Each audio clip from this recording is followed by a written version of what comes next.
Bienvenue à notre émission, La simplicité de l'Évangile. Aujourd'hui, nous allons méditer sur l'Évangile du 33e dimanche du temps ordinaire de l'année liturgique A.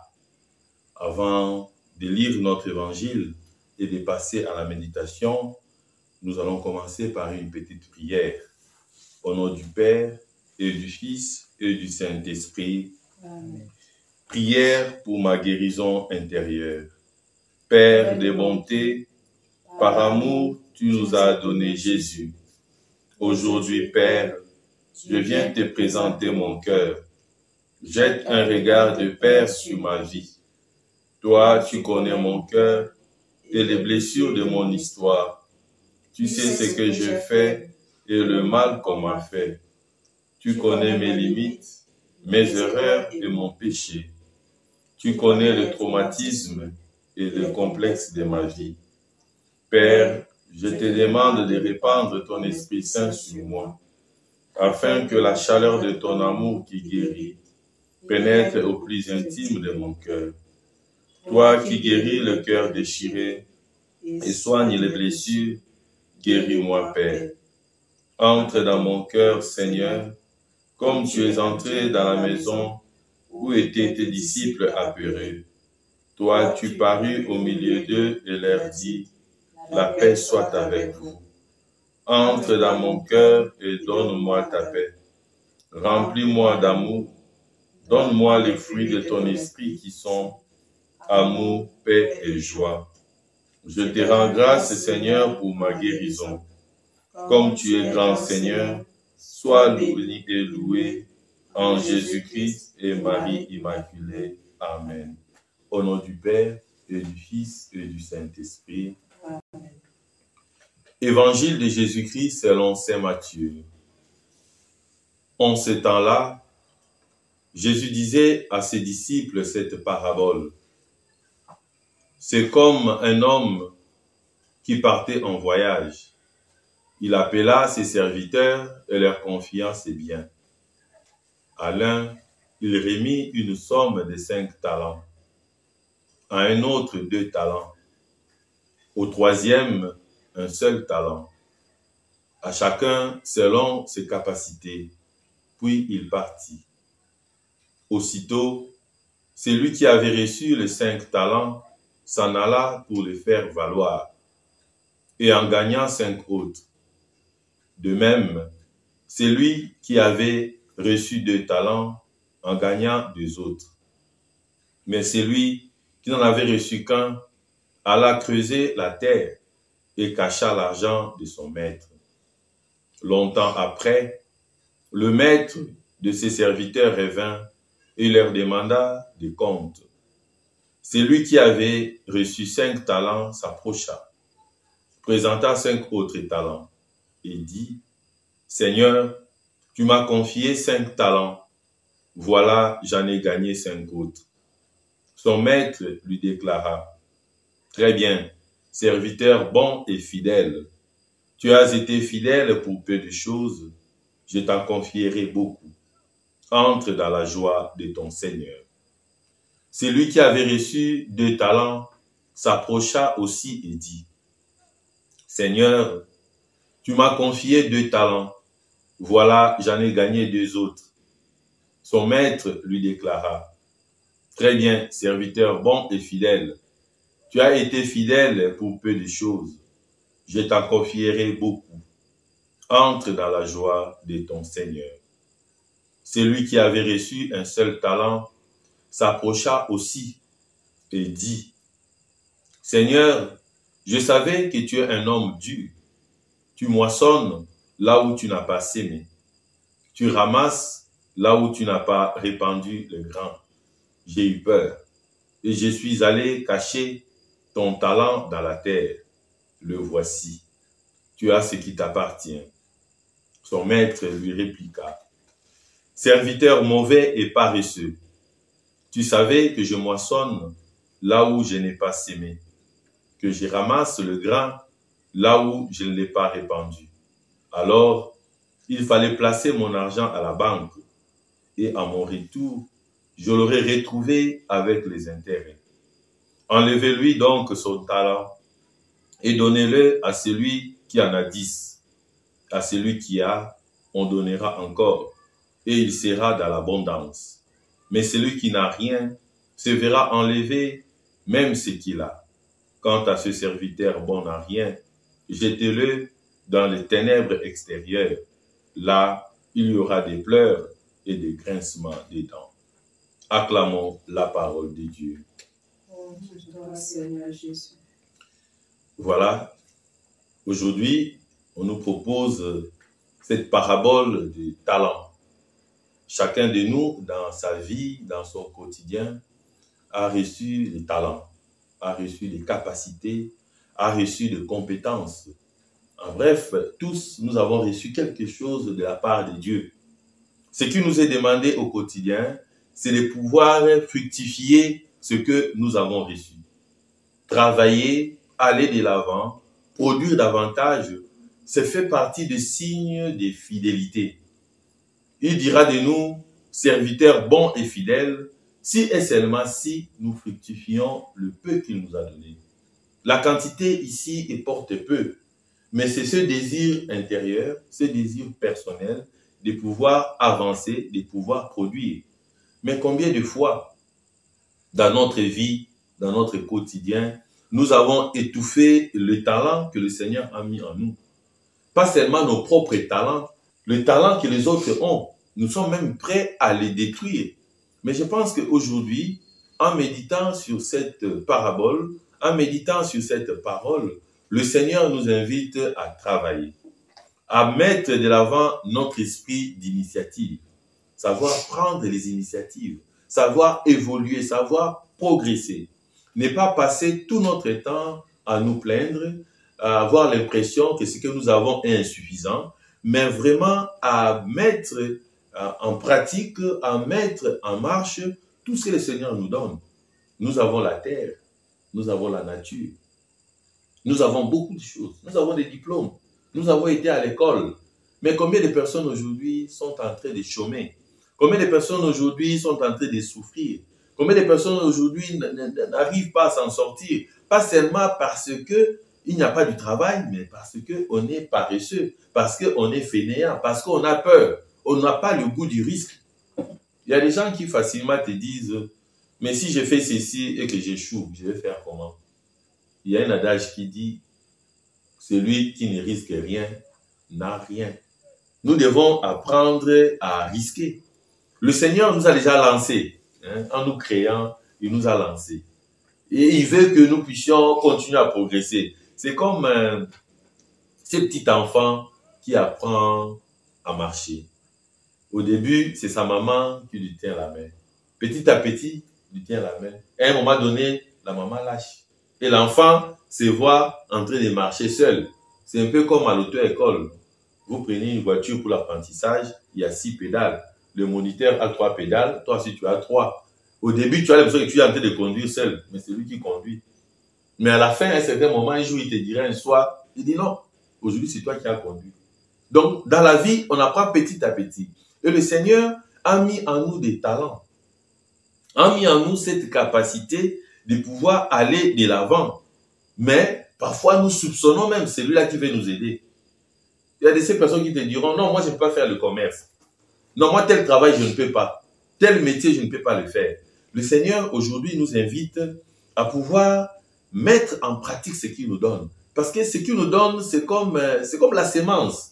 C'est à nous d'aller s'aimer, d'assurer la croissance, de désherber, de travailler pour avoir le résultat. Mais nous voulons à la fois qu'on nous apprenne le travail, qu'on nous donne de l'argent, qu'on fasse tout pour nous. Et à un moment donné, nous perdons tout. À un moment donné, nous restons dans la souffrance totale. Et j'ai fait une expérience ici. Un jour, il y a un pauvre qui est arrivé, qui voulait un peu de maïs, de mil rouge pour aller préparer chez lui à la maison. Alors je lui ai dit, bon écoute, j'ai des arachides à décortiquer. Tu décortiques les arachides et après, tu prendras un peu d'arachides, un peu de mil rouge, un peu de gombo pour aller manger. Et le monsieur m'a répondu, non, je ne peux pas décortiquer parce que c'est un travail pour les pauvres. Vous comprenez? C'est-à-dire, lui qui est pauvre, qui vient demander de l'aide, il me répond clairement qu'il ne peut pas décortiquer les arachides, c'est un service des pauvres. La plupart des cas, nous n'arrivons pas à fructifier le peu de talent que nous avons parce que nous sommes remplis d'orgueil. On se dit, mais qu'est-ce qu'il me donne là? Ça, c'est insignifiant. Je pouvais mériter plus. Je ne peux pas faire tel travail. Mais le Seigneur nous relève toujours là où nous acceptons de nous placer. Si nous faisons notre travail dans l'humilité, dans la simplicité, à un certain moment, nous allons nous rendre compte que c'est Dieu qui travaille à notre place. C'est Dieu qui travaille à notre place. Pourquoi? Parce qu'il a pris conscience, il a vu clairement que nous avons la volonté. Mais quand nous mettons l'orgueil, quand nous mettons cette indifférence, ça donne l'impression que nous ne voulons rien faire. Ça donne l'impression que nous condamnons même les créateurs. Ça donne l'impression que nous sommes éternellement insatisfaits. Justement, nous avons découvert dans la société de ces personnes qui sont éternellement insatisfaites. Tu peux lui donner l'or, l'ivoire, le cuivre, tout ce qu'il y a sur la terre, elles sont toujours insatisfaites. Il y a des personnes comme ça. Il est subalterne, insatisfait. Il devient chef, la même chose. Il est content de rien, de rien, de rien.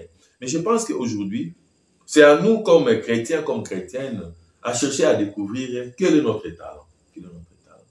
Je me rappelle quand j'étais encore novice, le maître noviciat m'a posé la question si j'avais un talent.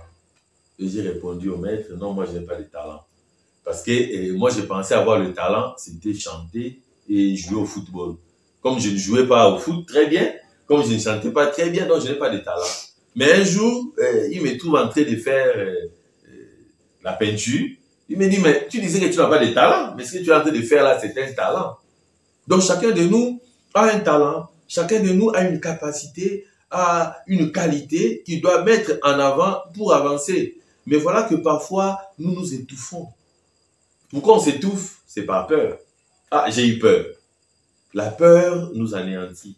La peur nous fait rentrer en arrière. La peur nous détruit.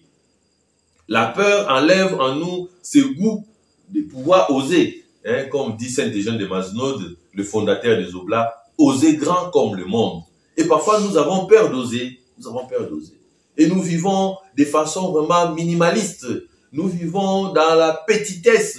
Nous vivons dans un style qui ne ressemble même pas aux enfants de Dieu. Et parfois, on prend comme argument, non, c'est un signe de pauvreté. Mais non, quand le Seigneur nous invite à la pauvreté de cœur, il ne nous invite pas à mal manger ou bien à mal nous habiller, à mal vivre. Non, la pauvreté du cœur, justement, doit nous aider à nous ouvrir aux autres, à vivre vraiment cette charité. Et je pense que ces talents, ce don que Dieu a mis en nous, entre autres, c'est le don de la charité, le don de la fraternité.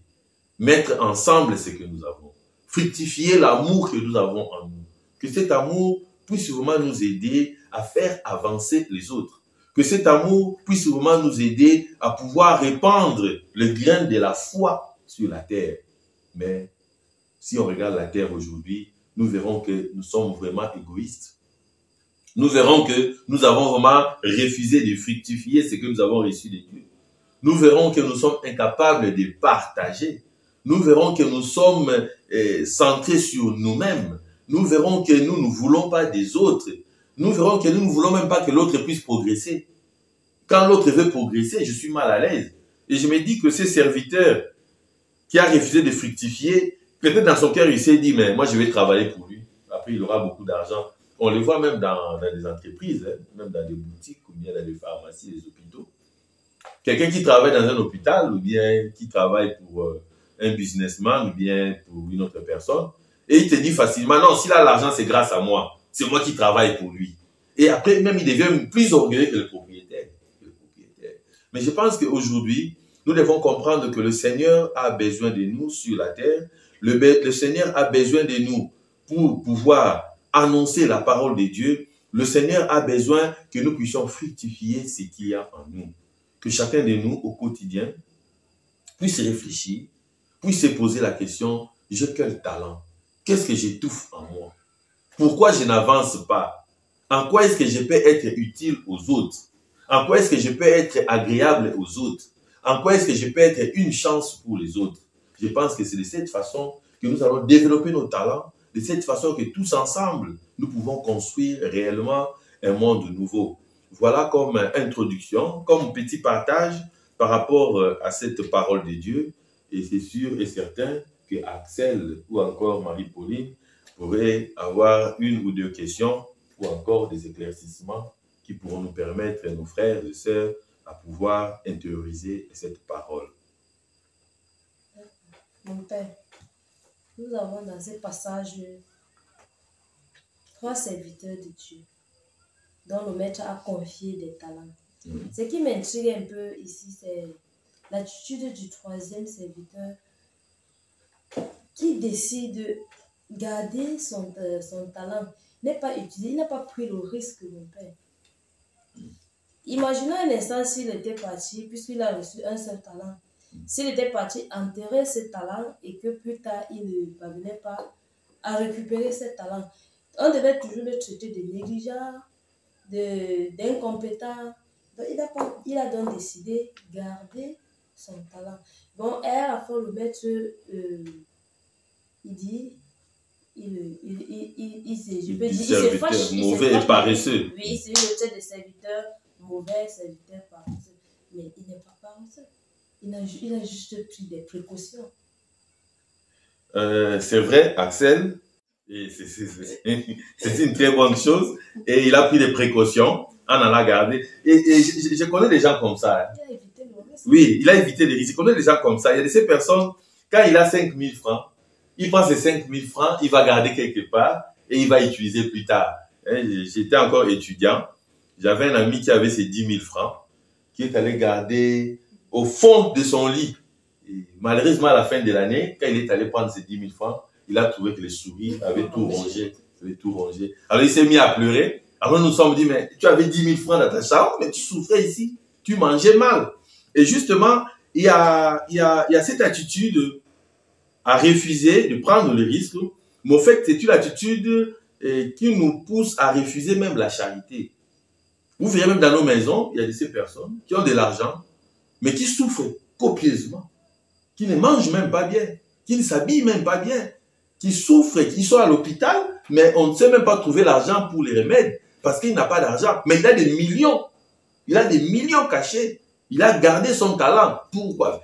Comme disaient certains, pour blaguer un peu, il y a un monsieur qui disait à sa femme, j'ai un peu d'argent là, si je meurs, tu mets dans mon cercueil. Peut-être tu peux avoir l'opportunité de faire le commerce au ciel. Et je peux faire le commerce. Ça dit parfois, on garde le talent, on souffre, on garde de l'argent et on pense avoir le bonheur plus tard. Et ici, le maître le dit clairement. Il dit serviteur mauvais et paresseux. C'est ça justement être paresseux. Il s'est dit, si je dois aller s'aimer, il faut encore aller labourer la terre, il faut encore aller arroser, il faut veiller, il faut travailler. Mieux vaut pour moi aller enterrer, attendre seulement à son retour. Parce qu'il ne voulait pas travailler au quotidien. Et justement, quand nous avons des talents, nous refusons de nous exposer, sinon les gens vont nous demander service. Il y a de ces personnes, ils savent chanter, ils disent je ne chante pas parce qu'on me demandera de chanter chaque matin. Il sait jouer au foot, il dit non je ne joue pas parce qu'on me demandera ceci. Au fait, cela cache un certain égoïsme. Quand on est paresseux, on devient mauvais, ça énerve. Alors, si tu voulais garder cet argent, il fallait le mettre à la banque. Je devais trouver des intérêts. Il fallait donner à une personne courageuse qui pouvait produire cet argent. Et vous voyez, parfois on dit c'est risqué quand il s'agit des autres. Quand on ne trouve pas son propre intérêt. Il y a de ces personnes, si tu veux découvrir leur motivation, il faut leur promettre quelque chose. C'est ça aussi la corruption. On dit, mais je vais gagner quoi dans ça? On le voit même dans nos activités. Quand quelqu'un n'a rien à gagner là, quand il ne voit pas son intérêt, il ne s'implique pas. Mais quand tu vois quelqu'un avec beaucoup d'énergie, beaucoup de force, ah oui, c'est comme un enfant qui vole la chèvre. Non? On lui demande, mais qu'est-ce que tu as entre tes mains? Il dit la corde. Mais qu'est-ce qu'il y a au bout de la corde? C'est la chèvre. Souvent, l'intérêt est masqué. Le terrain est masqué. Et cette personne a pris une mauvaise voie. Et le Seigneur aujourd'hui nous interdit de prendre cette voie-là. Il veut que nous puissions être productifs. C'est ça en fait. On ne peut pas rester sans rien produire. Sans rien produire. Et ça arrive même dans nos familles. Hein. Et parfois, il y a un manque de respect qui s'installe. Hein, je reçois un couple qui avait un problème. Et voilà le mari qui dit, voilà, ma femme ne me respecte pas. Depuis que nous sommes ensemble, elle fait des choses comme elle veut. Elle ne demande pas mon avis. J'en ai marre. Et je demande à la femme, dis-moi qu'est-ce qui se passe. La femme me dit, père, tu peux lui poser la question. Chez nous à la maison, il a déjà acheté quoi? Même une montre, même une chaise. Et c'est là même déjà rationné une fois. Il dit, mon père, il ne me sert à rien.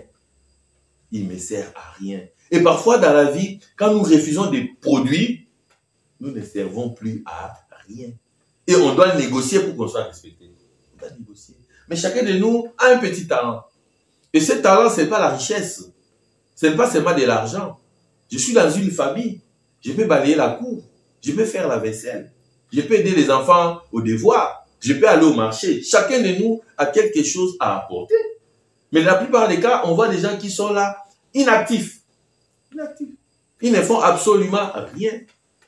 Et nous le savons. L'oisiveté attire le péché. Quand on ne fait rien, on tombe dans le péché. On devient chômeur. Et cette personne qui refuse de travailler, il est justement mauvais et paresseux. Il est justement paresseux. Et quand on est paresseux, on commence à envier les autres. Quand on est paresseux, on devient jaloux des autres. Quand on est paresseux, on devient meurtrier. Quand on est paresseux, on n'a plus le goût de vivre. On a l'impression qu'on est venu accompagner les autres. Voilà pourquoi l'évangile d'aujourd'hui nous invite vraiment à pouvoir fructifier le peu que le Seigneur nous a donné. Nous pouvons dire que c'est peu, mais c'est beaucoup. C'est beaucoup. Parce que ce que nous sommes là, beaucoup ne le sont pas. Si chacun de nous prend conscience de ce qu'il est, de ce qu'il a, je pense que nous allons produire et nous allons construire, comme je l'ai toujours dit, un monde nouveau. Je ne sais pas si j'ai pu répondre à ta question, Axel. Merci. C'est un peu compliqué, même dans ma logique des choses. Compliquons-nous. Voilà. Je fais un peu un parallèle avec le début de notre évangile qui parle du voyage de Jésus, du moins de notre homme qui s'en va en voyage et de son retour. Ici, je parle particulièrement je vais m'appesantir sur le retour, parce que c'est un peu la quintessence de notre évangile aujourd'hui. Alors, mon père, j'aimerais savoir pourquoi en allant, il n'a pas clairement dit aussi, parce que je me mets aussi à la peau de celui-là qui a gardé son talent. Pourquoi est-ce qu'il n'a pas clairement, n'avait-il pas besoin de dire, d'éclaircir que je vous laisse mes biens, mais ces biens doivent être protégés? Peut-être que celui qui a gardé son talent aurait pu faire autre chose qu'aller enfuir ce talent. Et à son retour, quel est le parallèle, quel est le lien entre ce retour, le grand retour et les talents en question, c'est-à-dire la richesse qui a été donnée? Et si je peux encore m'appesantir sur un autre paramètre, la fidélité dont parle cet homme ici, qui est sûrement notre Seigneur Jésus-Christ, la fidélité. Est-ce que cette même personne qui a gardé son talent n'a pas été fidèle en restituant le talent qui lui a été donné? Merci Marie-Pauline. Je vais d'abord préciser le contexte de cet évangile. Et là, nous sommes déjà au 33e dimanche du temps ordinaire de l'année liturgique A. Nous nous approchons de l'Avent. Et bientôt, ça sera la fête du Christ roi de l'univers. Et vous comprenez qu'on nous parle un peu de la fin du temps. Et ici, on n'a pas tout écrit. Et nous supposons que ces serviteurs savaient ce que voulait leur maître. Et même là, le serviteur mauvais et paresseux a dit clairement, je te connais, je sais. Donc, c'est-à-dire, ils sont des gens qui se connaissent. Et si on doit prendre cette parallèle avec nous comme chrétiens, nous découvrons que nous, le Seigneur nous a créés, il nous a laissés à un point A et il veut nous trouver à un point B. C'est-à-dire, il y a un processus, il y a un cheminement, nous devons avancer. On ne doit pas nous trouver là où on nous a laissés. Il ne faut pas qu'on soit comme ces enfants, on laisse à un endroit, on le trouve dans cet endroit fixe. Donc, il veut un progrès dans notre processus spirituel. Il veut un progrès dans ce que nous avons reçu. Si j'ai reçu un talent, si j'ai reçu une qualité, que je dois être capable de pouvoir produire un autre talent, une autre qualité. Et la fidélité, justement, réside au niveau où je puisse réellement faire ce que mon maître veut. Connaissant la volonté de mon maître, connaissant ce que le maître attend de moi. Je n'ai plus besoin qu'il me dise quoi que ce soit. Même dans nos familles, vous allez constater. Et moi, je me rappelle quand on était enfant, nous allons chez le voisin ou bien chez une tante, on nous donne à manger. Et je vais commencer à manger, ma mère me regarde et je dis je ne mange plus. Rien que par le regard de ma mère, je dis je ne mange plus. On me demande mais tu manges plus, donc je n'ai plus faim. Ah, tu avais faim ici là, je n'ai plus faim. C'est-à-dire un enfant doit lire, le langage de ses parents. C'est-à-dire un bon serviteur doit lire le langage de son maître. Et justement, si je n'arrive pas à lire le langage de mon maître, je ne suis pas fidèle. C'est pourquoi Jésus, ici dans la parabole, le maître condamne ses serviteurs mauvais et paresseux. On parle de la fidélité parce que on suppose que ceux qui vivent ensemble, ceux qui se connaissent pendant longtemps, ils se connaissent, ils peuvent se parler à travers le regard, à travers d'autres langages. Même dans la maison, vous allez remarquer même les enfants, à un moment donné, ils parlent entre eux, vous ne comprenez rien. Moi, j'ai vu un papa taper sur la table. Il dit non, maintenant je veux un langage que tout le monde peut comprendre. Sinon, taisez-vous. Parce que les papa ne comprenaient rien. Même lui-même se mettait à rire, il ne savait pas pourquoi il riait. Alors il a dit que c'était suspect. Et ces enfants ne parlent pas de moi par hasard. Donc ici, la fidélité, c'est aussi rester cohérent par rapport à ce qu'on s'est dit au départ. Rester cohérent par rapport à nos objectifs. Rester cohérent par rapport à nos priorités.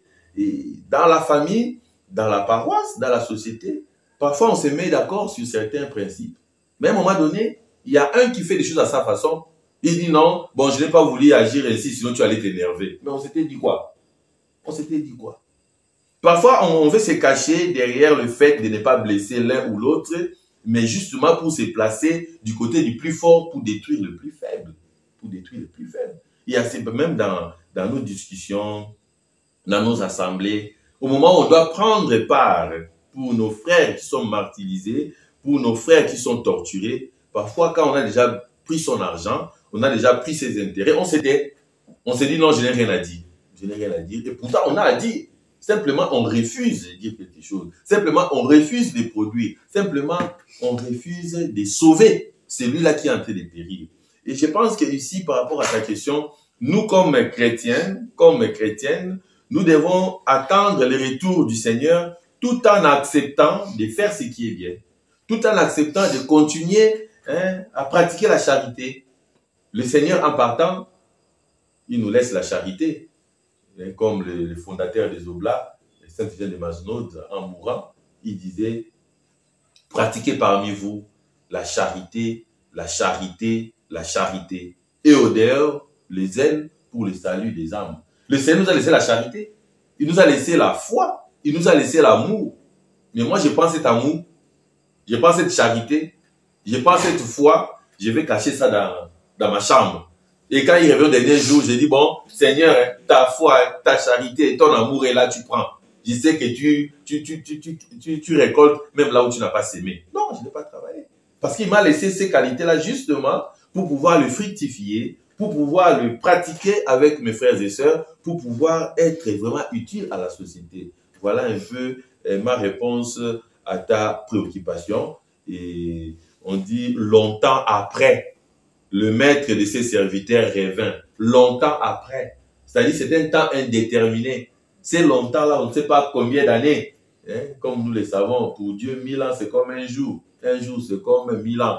On ne saura pas quantifier le temps par rapport à la conception de Dieu. Mais nous savons que quelques temps après, longtemps après, mais le maître a fini par arriver. Donc comprenons que ce que nous avons comme talent, ce que nous avons comme capacité, nous devons rendre compte un jour. On nous demandera des comptes.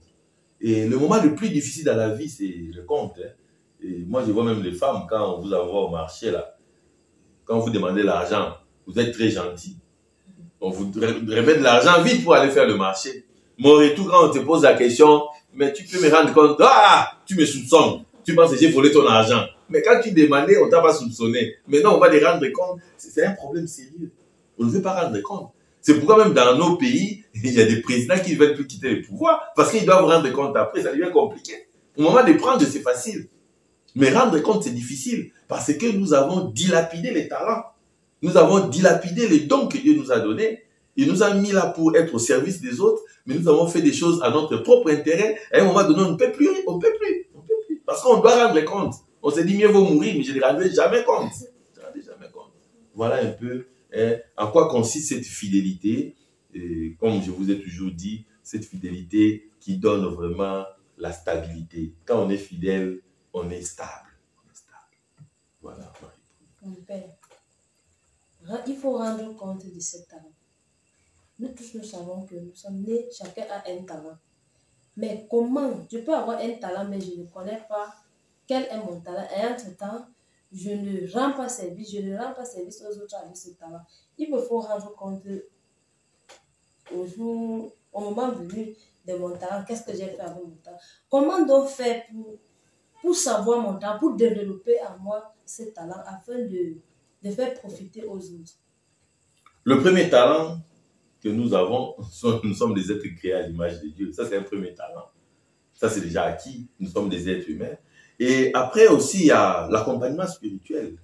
Il y a l'accompagnement spirituel qui doit nous aider à découvrir nos talents. C'est faire accompagner. De nos jours, il est difficile de voir les jeunes filles, les jeunes garçons avoir un accompagnateur spirituel. Se confier à quelqu'un. Je pense que même dans nos villages, dans l'ancien temps, nos parents envoyaient les enfants chez les vieux du village pour avoir des conseils. Mais aujourd'hui, on ne prend plus de conseils. Nos conseils, c'est sur Facebook, c'est sur YouTube, c'est sur WhatsApp. Et parfois, ce sont des mauvais conseils. On ramasse tout. Et en même temps aussi, le talent se fructifie à travers mon attitude intérieure. Les gens peuvent découvrir mon talent à partir de mon attitude intérieure. Comment je vis? Je prends un exemple. Il y a un monsieur qui était gardien de nuit. Un jour, il était gardien d'un grand directeur d'une entreprise informatique. Un jour, son directeur devait voyager, mais il n'y avait personne pour l'accompagner à l'aéroport. Le directeur lui pose la question, mais toi tu es gardien de nuit, tu ne sais même pas conduire? Il dit non patron, je peux conduire. Il dit c'est vrai? Donc tu peux conduire à l'aéroport? Il dit oui. Il dit oui, prends le volant. Je vois un peu comment tu conduis pour être sûr que tu vas revenir avec ma voiture. Le gardien de nuit conduit la voiture. Normalement, en route, le patron lui pose la question, mais toi tu as fait l'auto-école? Il dit oui patron, j'ai fait l'auto-école, mais je n'ai pas trouvé de travail. Il dit ah bon? Mais tu as combien d'enfants? Non, j'ai des enfants. Pendant qu'il parlait, le patron se rend compte que les gardiens de nuit parlent bien français. Parce qu'ils n'avaient pas de contact. Il se dit, mais tu as quel diplôme? Il dit, non, moi j'ai fait la gestion d'entreprise, je suis informaticien. Le patron dit, c'est vrai? Il dit, à mon retour, je vais voir un peu ton dossier. Ils arrivent. Quand ils arrivent à l'aéroport, les patrons voient comment les gardiens de nuit est en train de saluer les gardes de l'aéroport. Bonjour monsieur, ça va? Il dit, mais c'est un gars poli. Le patron voyage pour le Portugal. Quand il revient, il voit le dossier du garçon. Il dit, mais écoute, j'ai cherché depuis des années qui pouvait me remplacer dans cette entreprise parce que je dois rentrer chez moi. Je ne voyais personne, mais je pense que c'est toi qui mérites d'être directeur. Et voilà un gardien de nuit qui devient directeur d'une entreprise informatique. Tous ceux qui l'insultaient à la porte, ils deviennent maintenant ses subalternes. Et il devait choisir parmi eux qui devait être gardien de nuit. Vous comprenez? Ça dit, nous avons des talents, mais ça dépend aussi de notre attitude. Il faut une certaine simplicité, une certaine humilité et un certain sens de sacrifice. Nous ne voulons pas nous sacrifier. On ne veut pas perdre le temps, on ne veut pas travailler, on veut du temps pour nous-mêmes. Comme me disait une jeune fille, père, je n'ai pas le temps pour moi. Et quand il dit le temps pour moi, c'est pour aller se balader. Mais est-ce que je prends vraiment le temps pour les autres? Est-ce que je prends vraiment le temps pour développer ce que le Seigneur a mis en moi? C'est en travaillant. qu'on découvre ce que l'on est réellement. C'est en travaillant. C'est pas en restant inerte, c'est pas en restant paresseux. C'est là où nous devenons mauvais et nous devenons infidèles. C'est-à-dire, vous avez des talents, mais vous découvrez ces talents au fur et à mesure que vous travaillez. Et petit à petit, vous vous dites, non, non, je peux aussi avancer. Et les gens vous le diront. Vous diront, oh Axel, en tout cas, tu as bien fait ceci. Oh non, Marie-Pauline, en tout cas, félicitations, ça c'est bien fait. Tu as bien lu. C'était très bien. Ah bon, je peux aussi lire. Voilà. Et parce que, excusez-moi, parfois nous avons des blessures intérieures parce que nous disons, nous ne sommes pas reconnus dans la société. Mais parfois, c'est nous-mêmes qui ne voulons pas nous manifester. Nous voulons que les gens viennent creuser nos talents à nous. Mais c'est à nous aussi de montrer ce que... Il faut aussi apprendre à vendre notre image, non? Il faut aussi vendre son image. L'opportunité, c'est présent. Mais qu'est-ce que l'opportunité? On va pas se lever un matin comme je vous ai dit dernièrement, même le hasard ne profite qu'à un esprit préparé. L'opportunité peut arriver maintenant. Si tu es paresseux, ça ne te servira à rien. L'opportunité ne t'en fait pas. Si tu es paresseuse, même si l'opportunité passe maintenant là, ça ne te servira à rien. Tu vas aller avec l'opportunité, arriver en route, tu dis, moi je suis fatigué, j'ai rien. L'opportunité continue. Voilà. C'est pas... Mon père, jusque-là, il y a toujours un petit souci. Allons-y. Je prends toujours ce talentueux, paresseux, parce qu'il est quand même talentueux dans sa paresse. Il a quand même rendu le talent. Ça veut dire que quelque part, il a gardé ce talent. S'il l'a restitué, ça veut dire qu'il a gardé. Il en a pris soin, même si ce talent a été enfui. La question qui revient quand même dans mon esprit, c'est de savoir comment se servir de ce talent pour nous-mêmes et pour les autres. Comment se servir de ces talents pour nous-mêmes et pour les autres? Je parlerai tout d'abord de la disponibilité. Il faut se rendre vraiment disponible. Et ici, j'aimerais que nous puissions comprendre l'esprit de l'évangile. Je vous ai dit que nous sommes à la fin du temps. Nous nous préparons à commencer l'Avent. Et le Seigneur annonce sa venue. Et il veut que nous puissions nous ouvrir. Ici, l'appel est à l'ouverture, à l'universalité du salut. À ne pas enfermer le salut en nous-mêmes. Comme le peuple juif, nous recevons le Christ, nous recevons l'évangélisation, mais nous devons aussi nous ouvrir aux autres. Et prenons ces talents comme une évangélisation. On nous annonce la parole de Dieu et nous refusons d'annoncer aux autres cette parole de Dieu.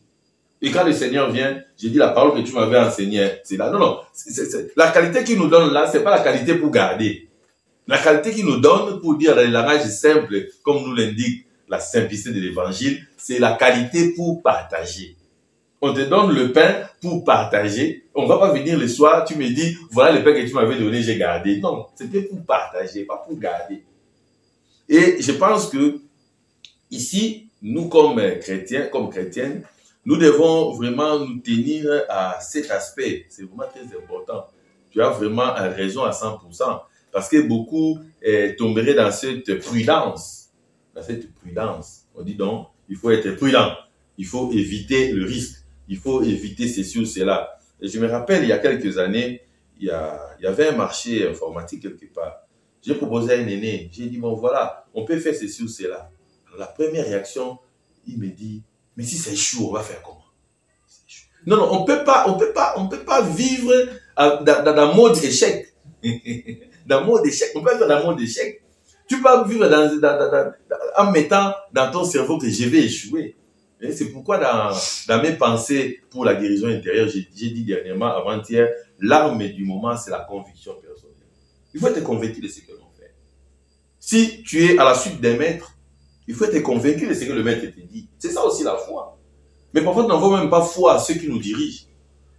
Bref, on n'a même pas foi en nous-mêmes. Et on n'a même pas foi aux autres. Et ça devient compliqué. Et je pense que ce talent, pour nous et pour les autres, dépend vraiment de la disponibilité. Être disponible à rendre service. Et vous allez voir, c'est vraiment à la suite de l'évangile du dimanche passé, hein, les 10 vierges. C'est vraiment se préparer dans cette nuitée, se préparer dans cette marche à être toujours prêt. être toujours prêt, c'est-à-dire c'est savoir répondre aux attentes du maître, Et nous, comme chrétiens, nous savons qu'est-ce que le Seigneur attend de nous. Nous savons exactement. Alors, il n'y a pas à la fin des temps de dire que non, moi je pense que tu étais méchant, tu étais comme si c'est là, je n'ai rien fait pour rester sans péché. C'est comme lui qui dirait, bon, je ne sors plus de ma maison, je ne sors plus de ma chambre pour ne plus pécher. Il s'enferme de chez lui et pendant 30 ans, 40 ans pour qu'il puisse mourir seul. Ça, c'est compliqué. Tu vois? Et il y a même de ces personnes qui se baptisaient déjà à une époque étant vieux. Il dit, bon, je me baptise étant vieux, comme ça je meurs directement, je vais au ciel, je ne pêche plus. Non, c'est-à-dire, la vie est un éternel recommencement. Et dans ce progrès, le Seigneur veut que nous puissions travailler, nous puissions avancer pour que le royaume de Dieu puisse vraiment aussi grandir, pour que les autres aussi soient au courant ou bien soient évangélisés. Voilà un peu ce que je pourrais dire. Mon père, il y a un autre petit mot qui ne passe pas inaperçu, la joie. Lorsqu'on lit ce que les deux premiers, après le résultat, si on peut le dire, le Seigneur demande, du moins, on leur demande d'entrer dans la joie. Il dit, très bien, serviteur bon et fidèle, tu as été fidèle pour peu de choses, je t'en confierai beaucoup. Entre dans la joie de ton Seigneur. Voilà. Donc, cette abondance que le Seigneur nous prône ici, là, je pense que si on peut le comparer, ça pourrait être aussi le paradis. Du moins, je ne sais pas. Oui, exactement. La joie ici, quand dans la Bible on parle de la joie, on voit ce qui vient de l'extérieur. La joie de la Bible est différente du plaisir qui vient de l'extérieur. La joie vient vraiment de l'intérieur. Cette joie, c'est une joie éternelle. C'est une récompense. C'est une façon de nous dire merci. C'est une façon de dire très bien. C'est une façon de nous dire bravo. Et je pense que nous tous, nous sommes à la recherche de cette joie. Mais cette joie ne doit pas seulement attendre la fin du temps. Et cette joie, nous devons la vivre au quotidien. Au quotidien. Nous devons être vraiment des personnes heureuses. Notre religion chrétienne, c'est une religion qui est basée sur l'amour et sur la joie. Et avant notre prière du chapelet, nous vous invitons à pouvoir vous abonner et poser des questions par le moyen de commentaires ou encore par WhatsApp ou par mail. Et lors de la prochaine émission, nous pourrons toujours vous répondre. N'oubliez pas de mentionner votre nom et votre ville. Et nous allons confier notre soirée à la très sainte Vierge Marie, afin que notre Mère nous aide et nous assiste dans tout ce que nous allons faire.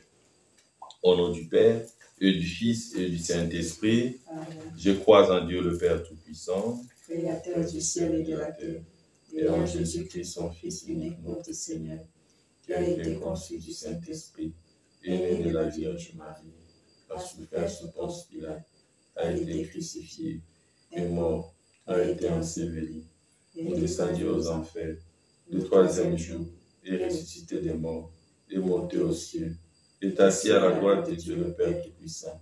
Lui viendra juger les vivants et les morts.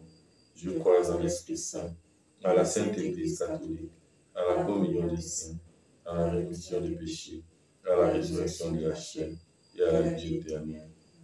Notre Père qui es aux cieux, que ton nom soit sanctifié, que ton règne vienne, que ta volonté soit faite sur la terre comme au ciel. Donne-nous aujourd'hui notre pain de ce jour. Pardonne-nous nos offenses, comme nous pardonnons aussi à ceux qui nous ont offensés. Ne nous laisse pas entrer en tentation, mais délivre-nous du mal. Je vous salue Marie, pleine de grâce, le Seigneur est avec vous. Vous êtes bénie entre toutes les femmes, et Jésus, le fruit de vos entrailles, est béni. Sainte Marie, Mère de Dieu, priez pour nous pauvres pécheurs, maintenant et à l'heure de notre mort. Amen. Je vous salue Marie, pleine de grâce, le Seigneur est avec vous. Vous êtes bénie entre toutes les femmes, et Jésus, le fruit de vos entrailles, est béni. Sainte Marie, Mère de Dieu, priez pour nous pauvres pécheurs, maintenant et à l'heure de notre mort. Amen. Je vous salue Marie, pleine de grâce, le Seigneur est avec vous. Vous êtes bénie entre toutes les femmes, et Jésus, le fruit de vos entrailles, est béni. Sainte Marie, Mère de Dieu, Priez priez pour pour nous nous pauvres pauvres pécheurs, pécheurs, maintenant et à l'heure de notre mort. Gloire au Père et au Fils et au Saint-Esprit. Au siècle des siècles. Amen. Ô mon humble doux Jésus, pardonnez-nous nos péchés, préservez-nous du feu de l'enfer et conduisez au ciel toutes les âmes, spécialement celles qui ont le plus besoin de votre miséricorde. Nous allons prier, dis je vous salue Marie, en passant à tous les morts, à tous nos frères et sœurs défunts. Nous pensons aussi à nos frères et sœurs malades.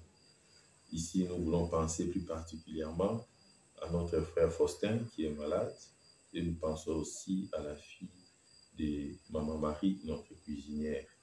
Notre Père qui es aux cieux, que ton nom soit sanctifié, que ton règne vienne, que ta volonté soit faite sur la terre comme au ciel. Donne-nous aujourd'hui notre pain de ce jour. Pardonne-nous nos offenses, comme nous pardonnons aussi à ceux qui nous ont offensés. Et ne nous laisse pas entrer dans la tentation, mais délivre-nous du mal. Je vous salue Marie, pleine de grâce, le Seigneur est avec vous.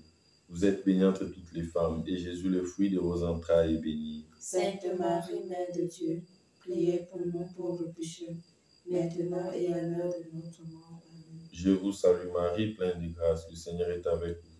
Vous êtes bénie entre toutes les femmes, et Jésus, le fruit de vos entrailles, est béni. Sainte Marie, Mère de Dieu, priez pour nous pauvres pécheurs, maintenant et à l'heure de notre mort. Amen. Je vous salue Marie, pleine de grâce, le Seigneur est avec vous. Vous êtes bénie entre toutes les femmes, et Jésus, le fruit de vos entrailles, est béni. Sainte Marie, Mère de Dieu, priez pour nous pauvres pécheurs, maintenant et à l'heure de notre mort. Amen. Je vous salue Marie, pleine de grâce, le Seigneur est avec vous. Vous êtes bénie entre toutes les femmes, et Jésus, le fruit de vos entrailles, est béni. Sainte Marie, Mère de Dieu, priez pour nous pauvres pécheurs, maintenant et à l'heure de notre mort. Amen. Je vous salue Marie, pleine de grâce, le Seigneur est avec vous. Vous êtes bénie entre toutes les femmes, et Jésus, le fruit de vos entrailles, est béni. Sainte Marie, Mère de Dieu, priez pour nous pauvres pécheurs, maintenant et à l'heure de notre mort. Amen. Je vous salue Marie, pleine de grâce, le Seigneur est avec vous. Vous êtes bénie entre toutes les femmes, et Jésus, le fruit de vos entrailles, est béni. Sainte Marie, Mère de Dieu, Priez pour nous pauvres pécheurs, maintenant et à l'heure de notre mort. Amen. Je vous salue Marie, pleine de grâce, le Seigneur est avec vous. Vous êtes bénie entre toutes les femmes, et Jésus, le fruit de vos entrailles, est béni. Sainte Marie, Mère de Dieu, priez pour nous pauvres pécheurs, maintenant et à l'heure de notre mort. Amen. Je vous salue Marie, pleine de grâce, le Seigneur est avec vous. Vous êtes bénie entre toutes les femmes, et Jésus, le fruit de vos entrailles, est béni. Sainte Marie, Mère de Dieu, priez pour nous pauvres pécheurs, maintenant et à l'heure de notre mort. Amen. Je vous salue Marie, pleine de grâce, le Seigneur est avec vous. Vous êtes bénie entre toutes les femmes, et Jésus, le fruit de vos entrailles, est béni. Sainte Marie, Mère de Dieu, priez pour nous pauvres pécheurs, maintenant et à l'heure de notre mort. Amen. Je vous salue Marie, pleine de grâce, le Seigneur est avec vous. Vous êtes bénie entre toutes les femmes, et Jésus, le fruit de vos entrailles, est béni. Sainte Marie, Mère de Dieu, priez pour nous pauvres pécheurs, maintenant et à l'heure de notre mort. Amen. Gloire au Père et au Fils et au Saint-Esprit. Au siècle des siècles. Amen. Ô mon humble doux Jésus, Pardonnez-nous nos péchés, préservez-nous du feu de l'enfer, et conduisez au ciel toutes les âmes, spécialement celles qui ont le plus besoin de votre miséricorde. que par la miséricorde de Dieu, les âmes des fidèles défunts reposent en paix. Amen. Que par la miséricorde de Dieu, les âmes des fidèles défunts reposent en paix. Amen. Que par la miséricorde de Dieu, les âmes des fidèles défunts reposent en paix. Amen. Au nom du Père et du Fils et du Saint-Esprit, Amen. nous vous disons merci et à jeudi prochain. Bonne guérison. Merci.